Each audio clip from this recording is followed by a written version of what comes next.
All right, good morning, everyone. Welcome to HMIS Lead Monitoring.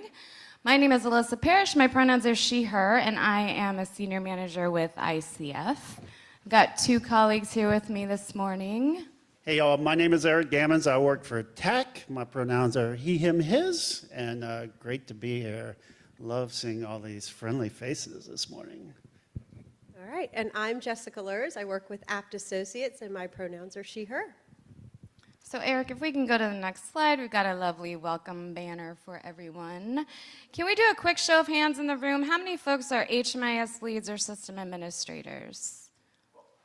Okay, how many represent like CoC leadership, CoC committees? Okay, how many are like service providers? Okay, funders? Anything else that I might be missing? Yes? Support coordinator. Okay, so like in the HMIS world. Okay, perfect. Great. Wonderful to have you all here today. If we can go to the next slide.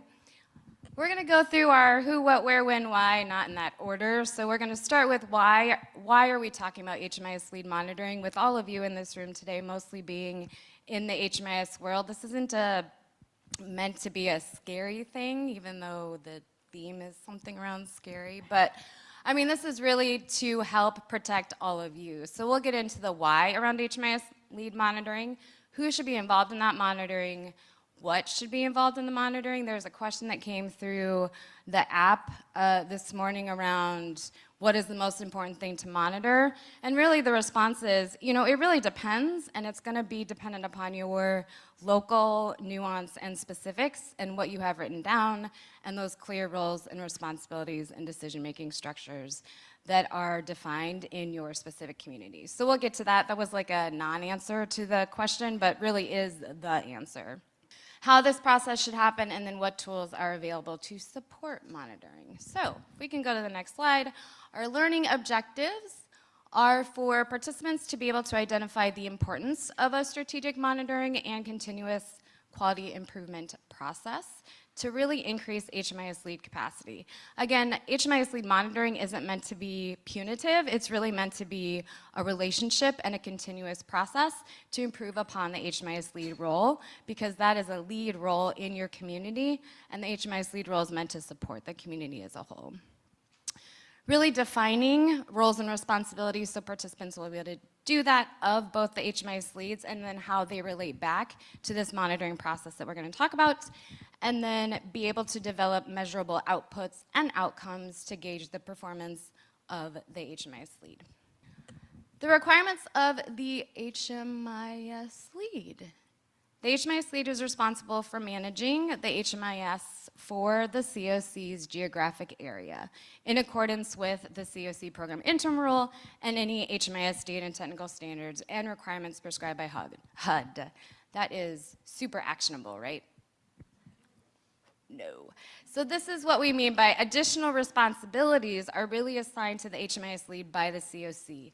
These are really locally determined. This is the conversation piece.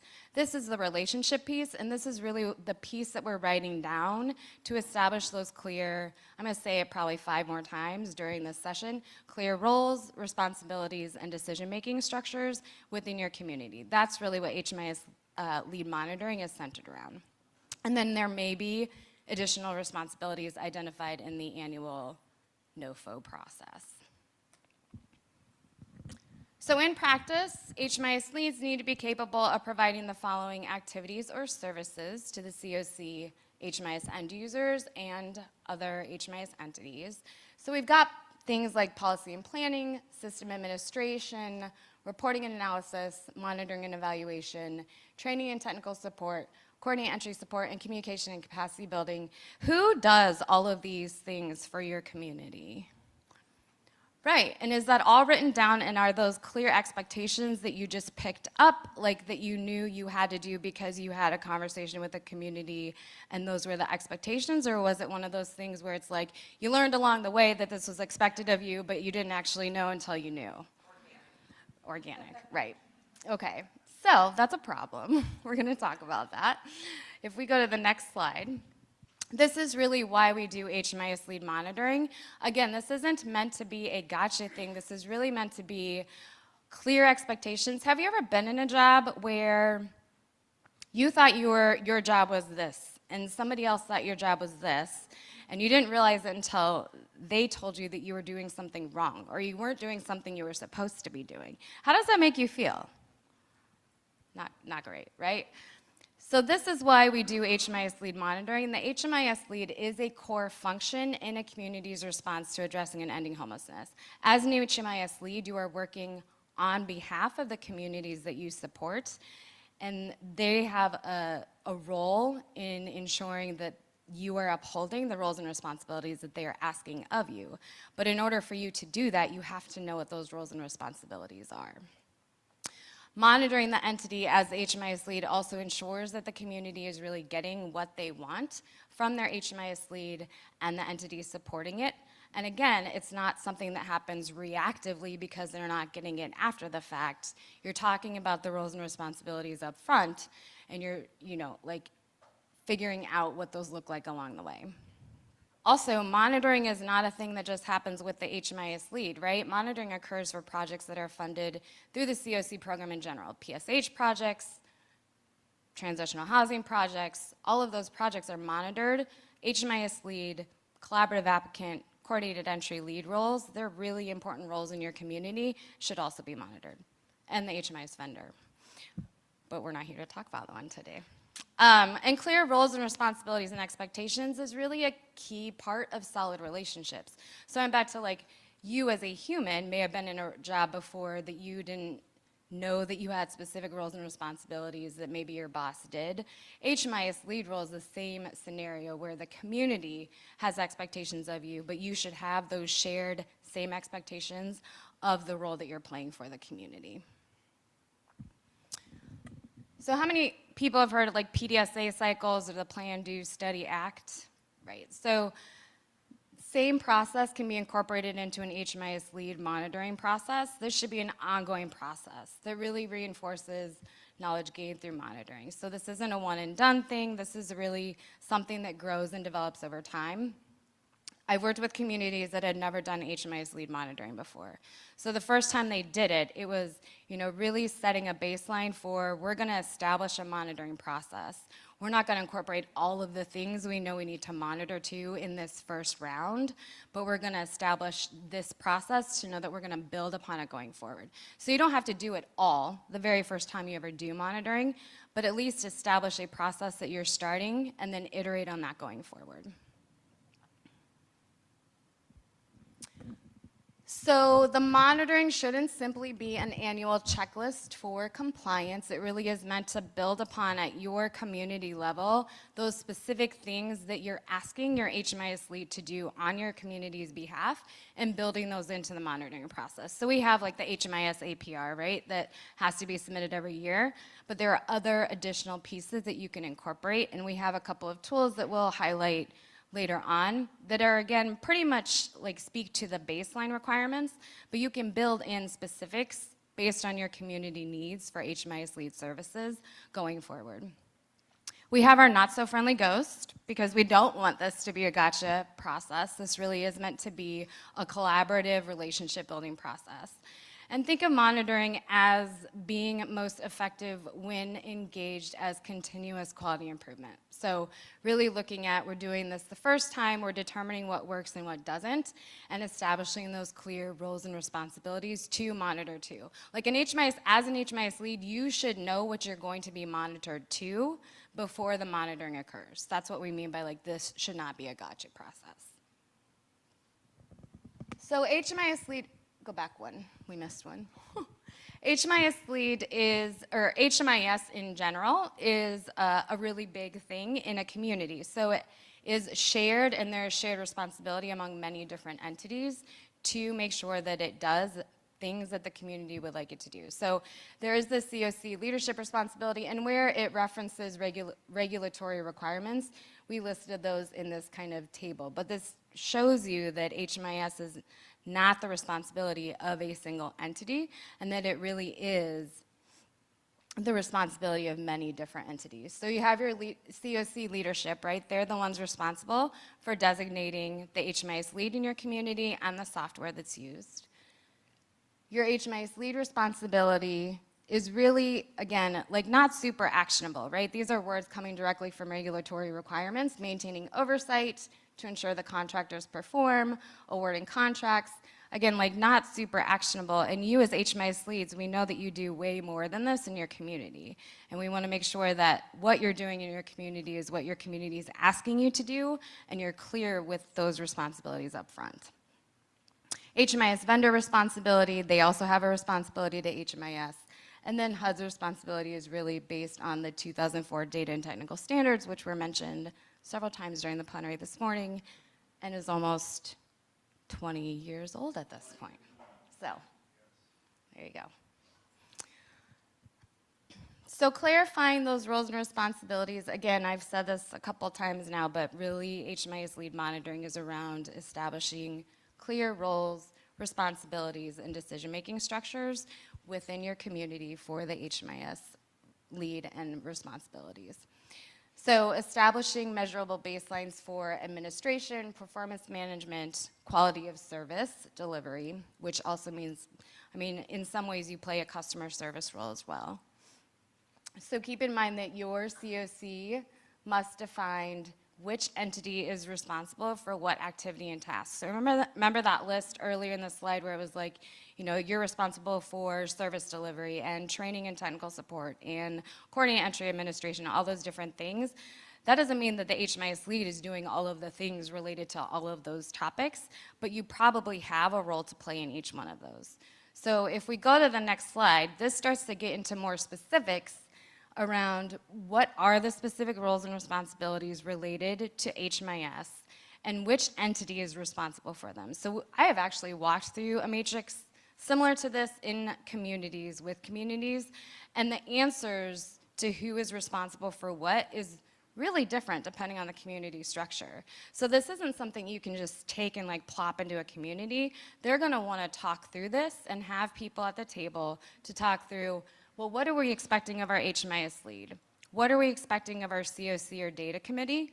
What are we expecting if we have, you know, local system administrators or agency administrators? And what are we expecting of external vendor or consultants? You could also have other entities, like we've seen other entities like a lived experience commission. They may have a specific role or responsibility to play as it relates to HMIS, or your CoC may not leverage their data committee, they may leverage their CoC board or their CoC leadership. So really depends, again, at the local level, what this matrix will look like. So if you have, like this one shows, okay, all of these roles and responsibilities live and exist within the HMIS lead. How many feel like that's what their community looks like right now? Were those expectations set up front for you, or was this like, okay, these weren't necessarily identified in writing? So if we go to the next slide, this is a scenario where there are multiple entities that may be responsible for these things. You have the HMIS lead, and potentially if you use like a local system administrator or an agency administrator, depending on how your system is set up. And then the next slide really shows the diversification of those roles and responsibilities, where you have more than just the HMIS lead involved in some of this, but for like monitoring data quality, there are roles for the HMIS lead, but there's also roles at the CoC level. I mean, if you've ever attended one of the HUD data quality sessions, you know that HMIS lead alone cannot be responsible for data quality, right? CoC is involved. There may be, you know, a role for your local system administrator or agency administrator. Could also be a role for an external vendor or consultant, depending on how large your community is, how many data quality issues you might have, kind of what that needs to look like in your community. So curious, and people if want to raise their hand or say anything about this, like how are HMIS roles and responsibilities separated out in your community? Does it all exist over here on the left-hand side? Do you have some entities like CoC or data committee that's playing a role in any of this? You have local system administrators. The data committee does work with me when we have meetings to kind of see where we can improve as far as our data quality and maybe doing updates to things that we haven't updated in a while, or how to hold different agencies accountable, like keeping track record of different agencies and their users, what their data quality is like. So, and long story short, in a small area, yes, a lot of this goes on me, but there's some that goes on the data committee. I imagine like in a larger area, you're gonna have to have all these people do something, or it'd be really, really complicated. Yeah. One would think. And you brought up a good point that we didn't ask about at the beginning. How many have been in their role for like 6 months or less? Okay. Can I ask how you learned about what your job looks like?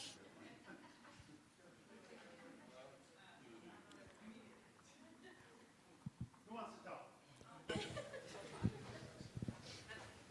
Not you. Hi, I'm Carrie. I use she, her pronouns. I'm the HMIS program manager. It's exactly 6 months. And I feel the most seen in this slide as opposed to the others. And I would say it's very much on the job training. And it's kind of a running joke, and maybe this is a good audience for it, that it's not uncommon for me to ask a question to the team and then receive a 45-page HUD manual, you know? And I'm like, okay, I'll get to reading, yeah. And we have sought a services contractor in order to receive the leadership and guidance that is much needed for ultimately success in this role and for the CoC. Awesome. Anyone else want to speak? Anyone been in this? Yep. Oh. Hi, Danette Wise from Baltimore. Yes, November will be 6 months for me. And to piggyback off of what she was saying, for me, the learning experience has been the virtual training platform. And when asking a question, go back to the virtual platform. And what I'm finding is that as I am learning, that I'm creating a manual, because anyone can come behind us, and it needs to be more hands-on. Not all of us learn from a virtual platform. A lot of us are more hands-on, and a virtual platform, it doesn't give us the navigating piece of it. It just gives us the baseline of it. Oh my God, where'd you go? Did I miss somebody back here? Back here. Yep. Oh. Well, you're going to learn to love this one. Hi, Tony Atkinson. I'm with Houston. In Houston, our CoC lead is actually our HMIS lead, so I kind of thought that was normal. How many of you guys actually, your CoC and your HMIS lead are separate? Separate. Oh, wow. Okay, thank you. I just wanted to see.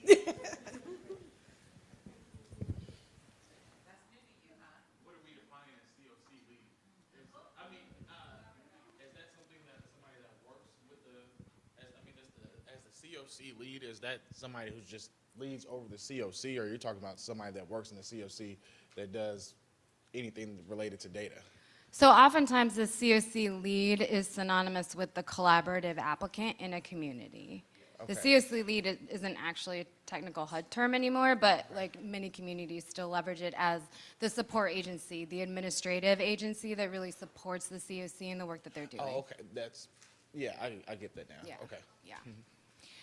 So another reason why HMIS lead monitoring, or just clarifying these roles and responsibilities, is so important is because when you ask questions, like who is responsible for this, or who is responsible for that, and the answer you get is, we don't know, or go read a HUD manual that actually doesn't tell you that level of specificity, like that makes it really difficult to actually move anything forward in your community to actually mobilize data to address homelessness effectively. Yeah.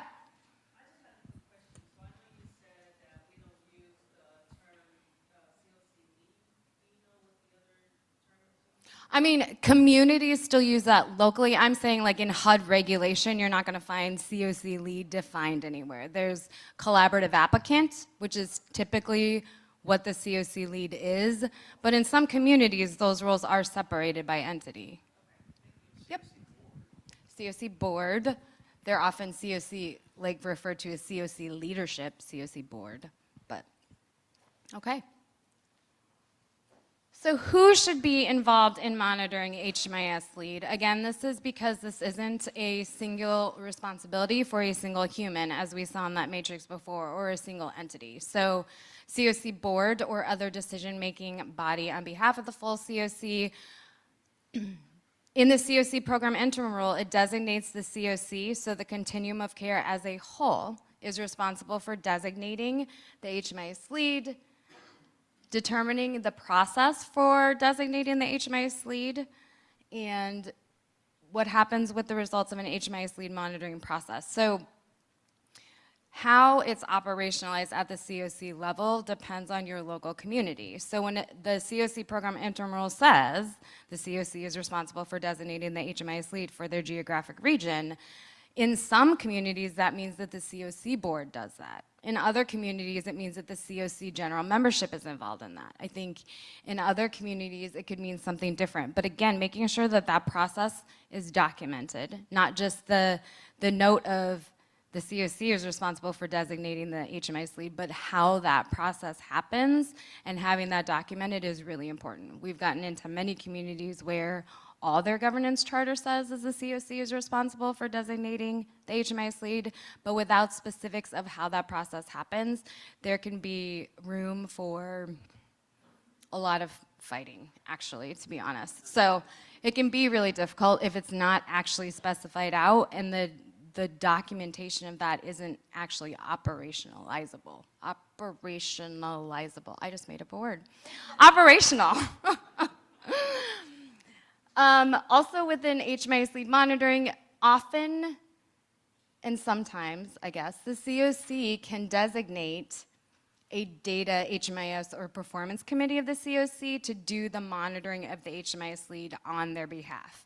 So you have a CoC, you have a CoC board, and then you have committees that work on behalf of the CoC.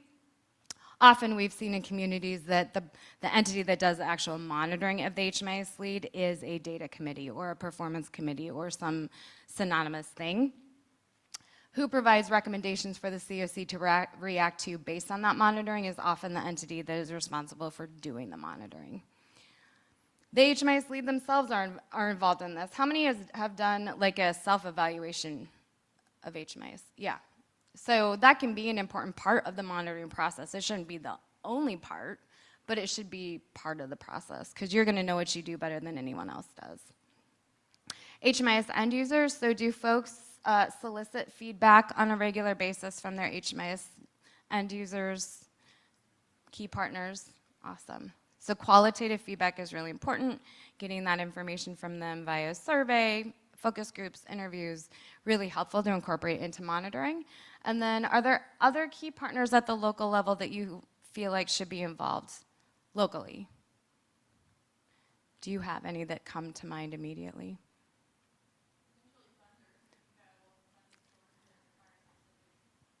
Absolutely. So funders, yep, local funders. Any others? Yeah? People with lived experience of homelessness, absolutely. Yep. We have work groups. Work groups? Yeah. Like what kind of work groups? Like there's a one for HMIS, there's one for coordinated entry, there's one for youth, and we try to get at least one person with lived experience on each committee. Awesome. All right. So what should be involved in monitoring? Again, this whole piece, remember that unfriendly ghost? Like monitoring is not a gotcha process. There should be documentation that backs up your HMIS Lead monitoring process. Clear expectations of what the HMIS Lead is monitored to. You as an HMIS Lead should always know what that process looks like and what you're going to be monitored to. If you don't, you should ask. And if you don't, like there should be conversations that make sure that you are aware of that before a monitoring happens. And should be documented in existing governance documents. A review of the budget is really helpful. How many have been in this world for like a long time? So yeah, I'm not even gonna define what long time means, you all know. How many of you's HMIS budget has stayed the same that entire time? hopefully, oh gosh, no. That should not be the case, right? Like, a review of the budget should be part of your monitoring process, because again, if we're looking at what are the roles and responsibilities that are designated to the HMIS lead, what is the community expecting of them, you aren't doing this work for free. That should come with a budget, that should come with an annual expectation of a review of the budget to make sure that, one, either it's sufficient for the next year, or it needs to be increased because if you're asking me to do more, or you're asking more of the HMIS lead role, you need to be able to pay for that. And then the ooh, I heard laughing, that's not good. HMIS lead is a service, it's not free. Okay. And then feedback. So we mentioned like qualitative feedback from your end users, but also about specific responsibilities. So is there any feedback provided about customer service, help desk ticket responsiveness, data quality monitoring, all of those different pieces? And looking at feedback specifically from those specific partners. I'm going to hand it over to Eric. All right, all right. So obviously you can read every word on the screen, so I won't even bother with this slide. I did have one question, and this is the big one. There's a lot of HMIS lead folks here. How many folks have been monitored by their CoC? Couple, 3, 4. Y'all can come up and finish the rest of the slide deck. So here's how the process happens. Generally, and I know you can't read this, so I'm going to go over them with you one by one. You're going to incorporate the process into your CoC, into your HMIS, and into your governance. And what does that governance mean? It's the charter.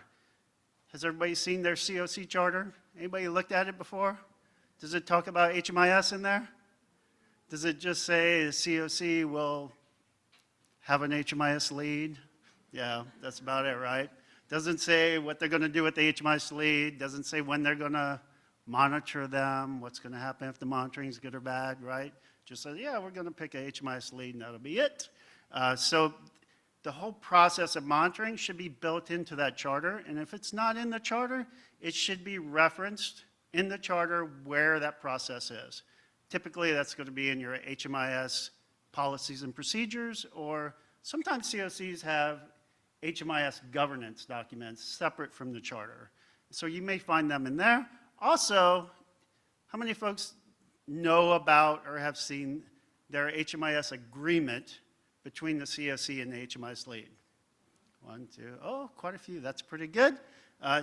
Sometimes within that agreement, it also talks about the monitoring process, or at least that you will be monitored and maybe how often, perhaps the ramifications of that monitoring, what the results are, what happens after that. So that's all part of incorporating that process. The next step is, and by the way, most of the folks in here are HMIS leads, you should be involved in that charter process. Like if they start talking about how they're going to monitor you, you should have a seat at that table, right? You don't want them to imply that you're going to do things you never agreed to do, right? So that goes right to step 3, clear expectations of the process and what the HMIS lead will be monitored against. Again, if you're sitting at the table during that thought process, during those discussions, you can have a say in what happens during the monitoring. You definitely should be, the next step is lead monitoring. Go ahead.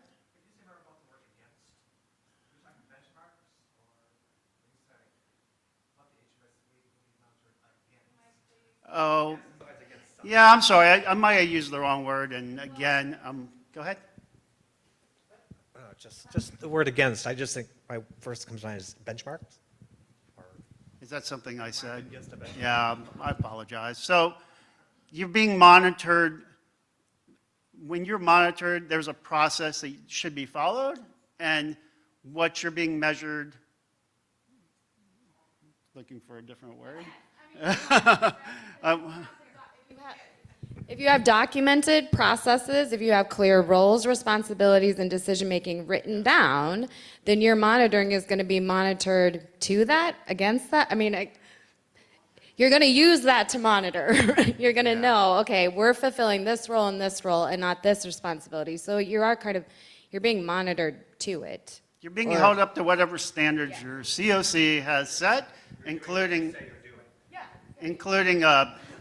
what the HUD expectations are, what the CoC expectations are, and frankly, what the user expectations are. So monitoring should happen on a regular basis. I'm glad that there was a few people that have been monitored here. Generally, the expectation is at least annually, right? So the CoC should be monitoring you annually, but it doesn't mean it's limited to annually. It can be more often, and it doesn't have to be a complete monitoring every time. So that's the real key. You could just be monitored on one aspect where you're building capacity around that area, and so they may want to monitor you more often to see how you're doing as far as getting better in that one area. Or it could be just a regular annual monitoring, but you're not having a full monitoring. You're having one piece one year, one piece the next year. So outcomes of the monitoring should be clear. That's really key. And they should really, you as an HMIS lead, if you are one, should approve of whatever the results are. It shouldn't be an argument like, hey, we saw this. No, you didn't. We're doing it, right? So it should be, hey, we're all doing the same thing. I mean, you saw this. We know it's a problem. We're working on it. This is our plan of action. And then evaluate the process to determine improvements. That's the final step, if you can't see it. Evaluate the process to determine if improvements need to be made for the next time. I think that's real key. So you're improving as a HMIS lead, but then the CoC wants to improve their monitoring process too. So something may not have worked, or something took way too much time and didn't result in anything. So as a CoC or whoever they assigned to do the monitoring, review that process to see where improvements can be made in the process. Maybe you have to do some revisions to the charter, hopefully not, because that's not easy to do. Or a better way to handle this is to have it in your policies and procedures where you can make changes to that fairly easy. Risk mitigation. So risks are quite often known as frequent staff turnover, ongoing report errors, missed deadlines, grumpy CoC board members. Does anybody have any of those? I never had one of those. Wait, I was one. That's right. And unhappy HMIS users, yes, on occasion. I know it doesn't happen very often, but users become unhappy. And generally, what do HMIS leads do? We blame the vendor, right? It's the vendor's problem. But really, it's more than likely our issue. But remember, these are symptoms of some underlying issues that may be resolved through monitoring and then building your capacity up in that area.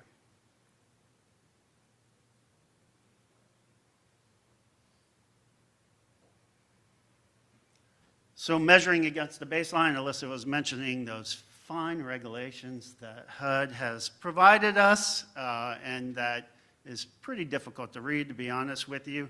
The HMIS Lead series, which is an incredible new page on the HUD Exchange, really makes your job of understanding your responsibilities around HUD's expectations a lot easier, I can tell you, than trying to read the interim rule, which is brutal. Just remember, sorry, I forgot this was filmed. Just remember that your HMIS governance charter is supposedly there to let you know what your roles and responsibilities are, what the expectations of the CoC are for you to perform as HMIS lead. The policies and procedures, let's try this out. So hands up, how many people have HMIS policies and procedures? How many people have looked at those in the last couple of months? God, these are all stars, I love it. So they should really dictate the expectations of your CoC as far as your roles and responsibilities, and if you have subcontractees or subrecipients, the expectations of those subs. You also may have an agreement. There are some agreements I saw, so that's great. That can really dictate what the expectations are, roles and responsibilities. There may be an MOU. There could be an RFP. So a lot of times a CoC will RFP for a HMIS lead, and they'll put in the RFP what their expectations are of the HMIS lead. If you respond to that, and then they select you, then you're held to those roles and responsibilities. So, HMIS lead evaluation. So, these are the same things we looked at before, right? And I mentioned that HMIS lead series. The very first document in that lead series kind of walks you through some of this stuff. So, take a good look at that if you haven't already. But again, you're being evaluated to your ability to perform these things, or you're being evaluated on your ability to contract with somebody else to perform some of these things, right? But you should be involved in policy and planning. You should be at the CoC table if you're an HMIS lead. You should have a voice. Of course, system administration, I think that's the easiest one for all of us to understand. That's the back end of the database, whichever one you're using. Report and analysis, you're providing information to the CoC so they can become better at serving the folks that are experiencing homelessness. Monitoring and evaluation, so if that CoC, and they should be, is monitoring their other projects, as an HMIS lead, you should be part of that monitoring process. However much authority they delineate to the HMIS lead, it's up to each CoC, but definitely you should be at the table during monitoring and evaluation. Of course, you're going to be looked at around training and technical support. That's where everybody's eyes are all the time, right? How well are you training? How effective is your training? How often is your training? How do you train? Is it virtual? Is it a LMS? Is it in person? How responsive are you to help desk or whatever system you have so you can ticket out questions that your users have or issues that your users have? Are you involved in the coordinated entry system planning process as an HMIS lead? And are you involved in the implementation of that process? Like, all these things are expectations that most CoCs have of an HMIS lead. And then, of course, communication and capacity building. Capacity building can be you as an HMIS lead, can be capacity building of the CoC. Teach them about data. I know as soon as they hear the word, they run away most of the time. Numbers, math, I can't do that. But you can help the CoC learn about the story your data is telling them.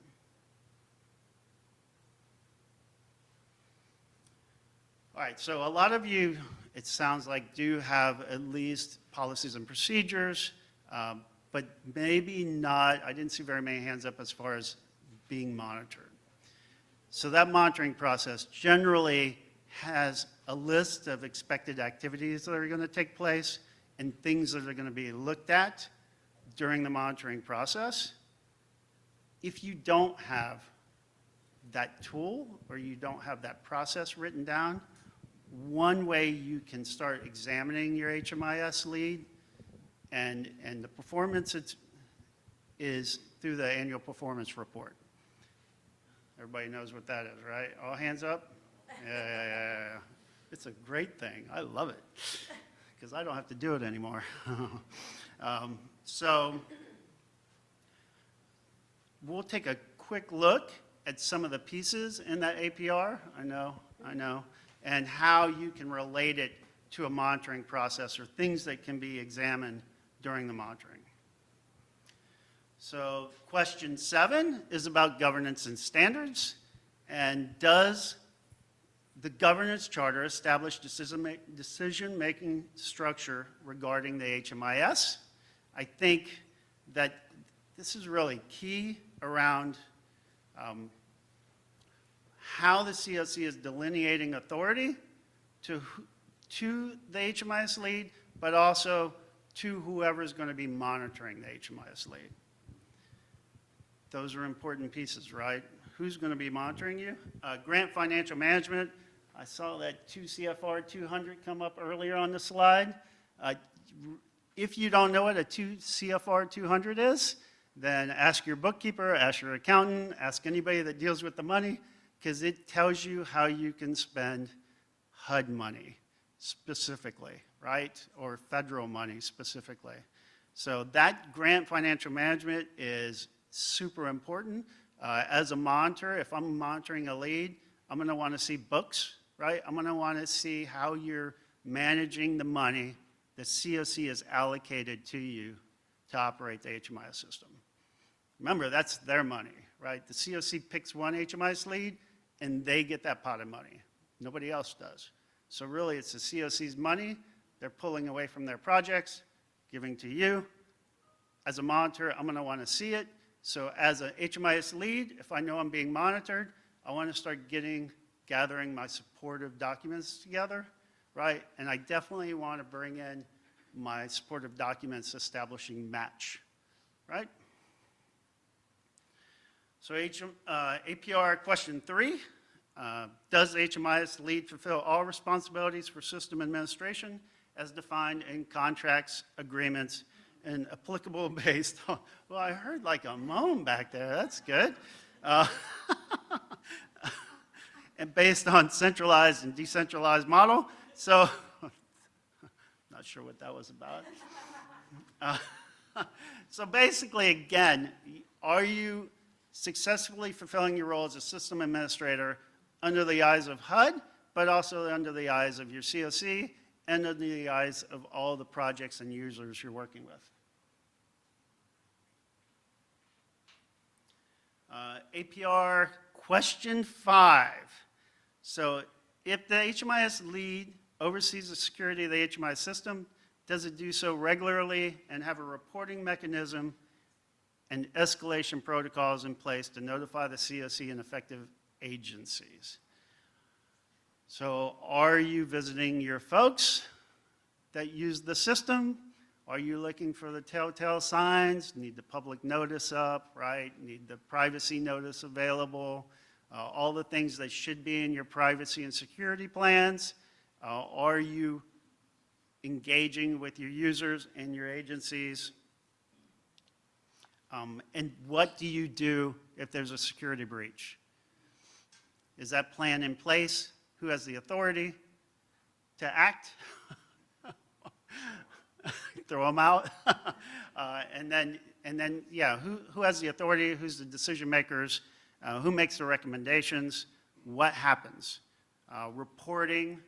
So if the HMIS lead monitors data quality, does it do so on an established frequency and monitor to timeliness, completeness, accuracy standards established by the CoC? So where can you find that? Data quality plan. Is that what I heard? Because that was the correct answer. So your plan and your data quality management plan, if you have one of those, should indicate how, as an HMIS lead, you're going to monitor data quality, how you're going to improve data quality, what are you going to do when there's really poor data quality and a provider is just not responsive to some of the capacity building you're providing them or some of the help you're providing them. What is that process? And then if I come to monitor, I'm going to see that, are you doing this, right? Or how often do you visit these folks? Is it annually? Is it in response to poor data quality? What's the trigger that sets off when you go somewhere to visit somebody to have discussions about data quality? And are you making adjustments to, say, your workflow, right? Or are you moving questions around to hopefully improve data quality, or maybe taking some questions out you don't need? Less questions, better data quality, always. Just a hint there. And user support, so again, that goes back to training. How often are you training? How do you train? The different ways you train. If I'm coming to monitor, I want to see proof of those trainings, and I'm going to go to the users and get feedback, right? I want to know from them, is training effective? Is the training as a HMIS lead providing effective?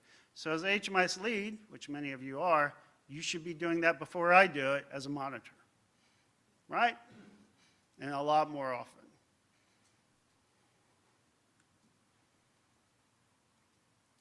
And then question 7, so policy development and implementation, again, has HMIS Lead consulted with the CoC and collaborative applicant to update annually the governance charter and policies and procedures needed to comply with HMIS requirements in 578.7. So this is that seat at the table I mentioned earlier. You should be sitting with the CoC when they're planning, when they're updating their charter, all those pieces, especially during the HMIS policies and procedures revision, which you should be looking at your PNP at least annually again. You should be at the table. You should be a part of the process. And as a CoC, if I'm monitoring you, I'm going to have that expectation, and I'm going to wonder why you're not if you're not at the table.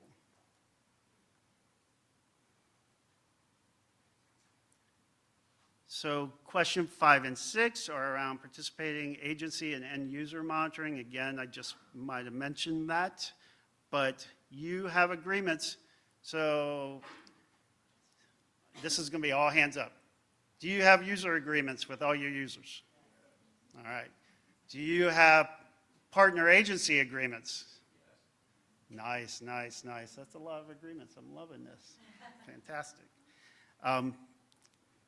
So do you maintain user agreements, and are they up to date, and do they ensure that privacy and security requirements are being communicated?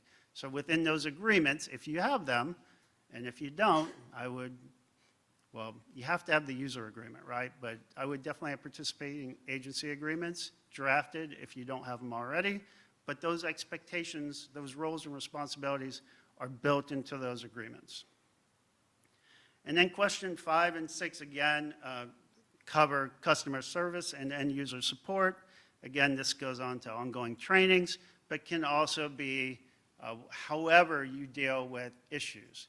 Most folks have some sort of, you log in and hey, I need help with this, or I'm just going to say it, I need my password changed. Whatever it is, definitely you should have a process. You should be able to relay to the monitor, these are the things we do, this is how you do them. And then, again, as a monitor, I'm going to reach out to those users, those participating agencies, and see how effective this customer service and end user support is. Question 4 and 5 deal with data analysis and reporting. Again, reporting, that's the thing, right? Why do we do all the things we do? To get information out of our system that tells the story of our continuum of care. Like you, as a HMIS lead, you should be able to tell your story of your CoC with the data you have.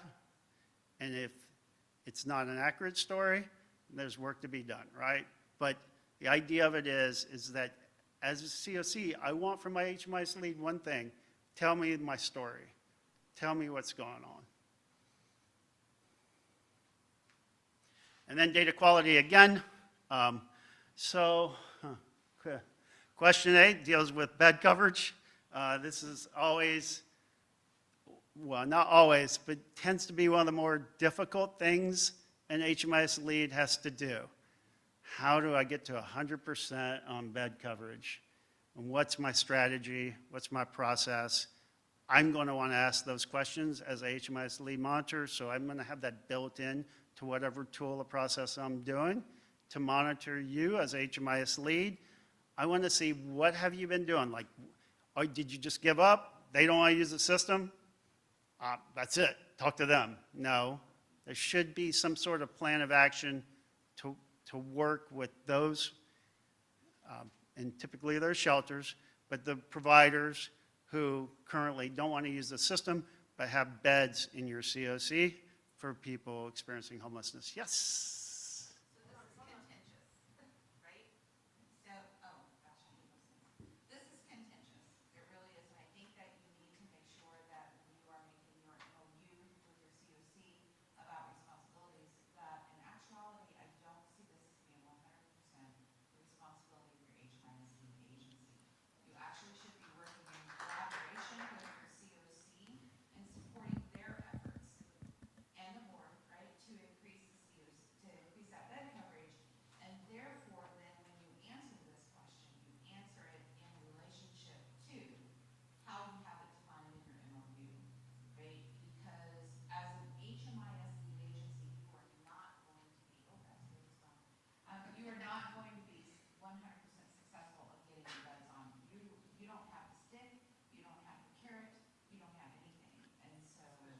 So I completely agree.